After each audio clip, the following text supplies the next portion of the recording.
Costing में हमारा एक नया टॉपिक है जिसका नाम क्या है, ऑपरेटिंग कॉस्टिंग। ठीक है ना। क्या क्या पढ़ लिए हम लोग पढ़ लिए यूनिट कॉस्टिंग, है ना। यूनिट कॉस्टिंग क्या था, जहां पर सिमिलर नेचर के गुड्स या सर्विस प्रोड्यूस किए जा रहे थे वहां पर हम कॉस्टिंग का एक अलग मेथड या टेक्निक यूज करे थे जिसका नाम क्या था, हमने फिर क्या पढ़ा, टेंडर और कोटेशन। जहां पर हमको चीजें सैंपल के बेस पर परचेज करनी है, बल्क में उसका टेंडर निकालना है, उसके लिए हमने एक अलग मेथड टेक्निक यूज की जिसका नाम क्या है। फिर हम क्या कर रहे थे, गुड्स या सर्विस कंप्लीट करे थे, एक से अधिक प्रोसेस बनाने में उसके लग रहे थे, उसके लिए एक अलग कॉस्टिंग का डिपार्टमेंट या मेथड में टेक्निक पढ़ी जिसका नाम क्या था। अच्छा ध्यान रखना, मेथड अलग रहेगा, टेक्निक अलग रहेगा। ठीक है, हम लोग के समय में जब 5 नंबर के क्वेश्चन आते थे तो 5 आते थे, मेथड या टेक्निक भी। ठीक है।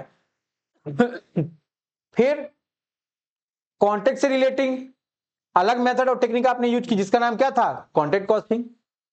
फिर अब देखो पढ़ने आप जा रहे हो सर्विस सेक्टर। ध्यान रखो, ऑपरेटिंग कॉस्टिंग जो मेथड है आपका वो कहां पर यूज होगा, वो यूज होता है आपका सर्विस सेक्टर में, है ना। आप क्या बना रहे हैं, आपका हॉस्पिटल है, आपका होटल है, आपका ट्रेवलिंग का बिजनेस चल रहा है ना। तो वहां पर क्या है, जो आपका मेथड टेक्निक यूज होगा उसको आप क्या नाम दोगे, उसको नाम दोगे ऑपरेटिंग कॉस्टिंग। तो ये क्या है आपका, ये कॉस्टिंग के डिफरेंट डिफरेंट टेक्निक्स हैं। और देखो क्योंकि आप सब जगह पर एक ही टेक्निक नहीं लगा सकते हो, अलग अलग जगह पर आपको अलग अलग टेक्निक लगा के अपनी चीजों को कंप्लीट करना है, फुलफिल करना है, इसको ध्यान रखना है आपको। तो अभी हम लोग यहां पढ़ने वाले क्या, ऑपरेटिंग कॉस्टिंग। तो सबसे पहले आप जानोगे ऑपरेटिंग कॉस्टिंग होती क्या है। देखिए क्या लिखा है, it refers to the method of cost accounting. ये क्या करता है, ये रेफर कर रहा है, ये क्या एक मेथड है या टेक्निक है किसकी, कॉस्ट अकाउंटिंग की। विच इज असर्टेन, जो क्या असर्टेन करता है, टोटल कॉस्ट या per unit cost of that unit और यूनिट विच इज इन्वॉल्व। ऐसे यूनिट्स मींस क्या है, उन फर्म कंपनी या ऑर्गेनाइजेशन की बात कर रहा है जो इस मेथड को यूज करते हैं। ठीक है, जो कौन से हैं, सर्विस सेक्टर के।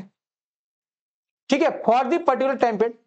तो कहने का मतलब क्या है, अगर आपको टोटल कॉस्ट या per unit cost find out करनी है सर्विस सेक्टर की एक पर्टिकुलर टाइम की, तो उसके लिए आप एक मेथड या टेक्निक यूज करते हो जिसका नाम क्या है, ऑपरेटिंग कॉस्टिंग।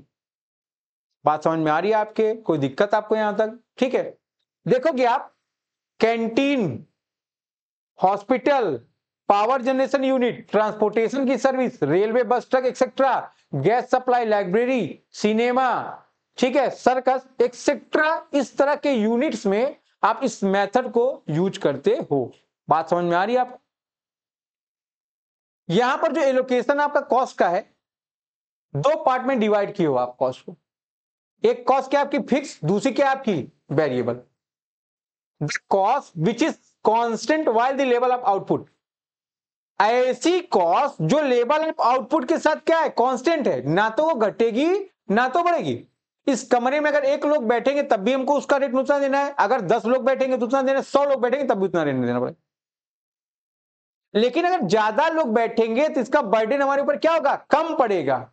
इसीलिए इसको क्या नाम दिया गया, इसको नाम दिया गया फिक्स कॉस्ट। तो कहने मतलब क्या, ऐसी कॉस्ट जो लेवल ऑफ आउटपुट के साथ वेरी नहीं करती है, वो फिक्स रहती है, उसका लगना ही लगना है, that is called as fix cost.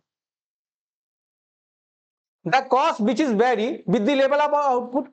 ऐसी कॉस्ट जो लेवल ऑफ आउटपुट के साथ क्या करती है, वेरी करती है। अगर हाई लेवल है हाई कॉस्ट, लो लेवल है लो कॉस्ट, मीडियम लेवल है मीडियम कॉस्ट।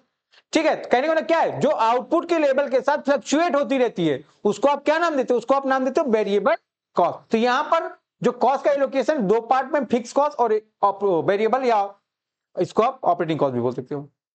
अब देखो कौन कौन से कवर किए गए फिक्स में, कौन कौन से रनिंग या वेरिएबल में आए, चेक कर लोगे। देखो लाइसेंस फीस जो होती है एक बार लगती है, फिक्स कॉस्ट में कवर है आपकी। इंश्योरेंस चार्ज साल में एक बार लगता है, ये भी फिक्स कॉस्ट में कवर है आपका। गराज रेंट एक बार पे किया जाता है, सॉरी ये मंथली पे किया जाता है, तो ये भी किस में आएगा, आपका फिक्स में आएगा। ध्यान रखो इसी के बेस पे आपको एलोकेशन करना है, इसलिए इसको आपको प्रॉपर रीड करना है। ठीक है, ड्राइवर की सैलरी मंथली रहेगी। रोड टैक्स, डिप्रिसिएशन, ध्यान रखोगे ये सब क्या है आपके फिक्स या फिक्स चार्ज को आप क्या नाम देते हो? स्टैंडिंग चार्ज भी नाम दिए। ठीक है।